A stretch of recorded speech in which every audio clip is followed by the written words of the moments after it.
Danny Boy.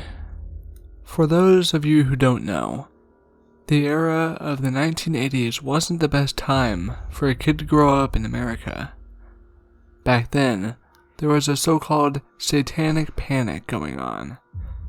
Kids were going missing left and right, and everyone was convinced that the cults were to blame. This blaming it on the Satanist attitude was especially apparent where I grew up, in South Carolina. Around there, blaming non-Christians for problems was as much a part of the culture as guns, sweet tea, and going to church on Sundays. I grew up in a small town in the Sunshine State, but the state soon proved to grow cloudier and cloudier around me as time went on. Things began to go downhill for me when I was 12 years old. I grew up in a little one-story house with my parents and my 8-year-old brother, Danny. It's safe to say that Danny could be pretty annoying sometimes. In fact, looking back, I'd say he was on my nerves more than he was off.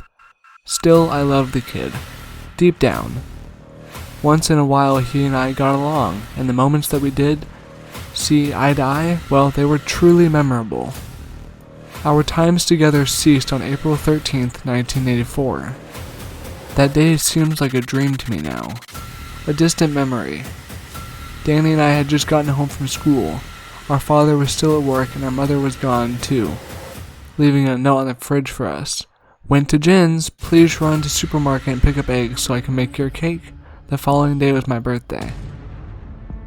I had almost forgotten. Well, I told Danny to stay put while I ran to the store, but the little bugger informed me that he was coming along. Of course, I argued with him. I did not need him coming with me to the store. He'd been annoying me the entire walk home from school. As I argued with him, I knew in the back of my mind that I'd have to take him. I mean, come on, the kid was 8 years old. I couldn't leave him home alone. My parents would kill me for that. I finally gave in, told him to shut his mouth and keep it shut, and set out the door with him. Of course, the little annoyance bugged me the entire way. By the time we got to the supermarket, I was about ready to clobber him.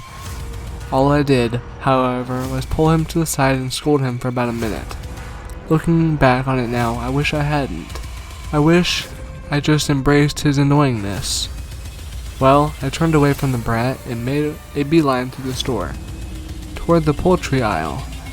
Always having trouble finding things in the supermarket, I was overjoyed I was able to find the eggs. I found the aisle, opened the cold fridge door, and grabbed the eggs. All that was left to do was check out and find Danny.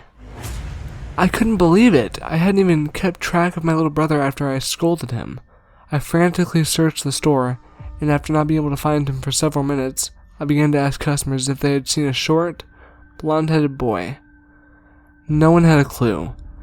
I even resorted to getting customer service to call him, but my little brother did not come. The worst part was going home and telling my parents. I felt terrible. The next day was the worst birthday ever, as you can imagine. I still hate my birthday for this reason. For weeks, the police searched for him. My parents frantically combed the entire town, always stopping to post missing person signs all over the place. I couldn't even think of what could have happened. I was scolded by my parents every night for it. My dad quickly slipped into depression, taking to alcohol as a means of escape. After a month, the search was called off. No one had any idea where Danny was. He had disappeared without a trace. A couple weeks after the search was called off, the police called my parents,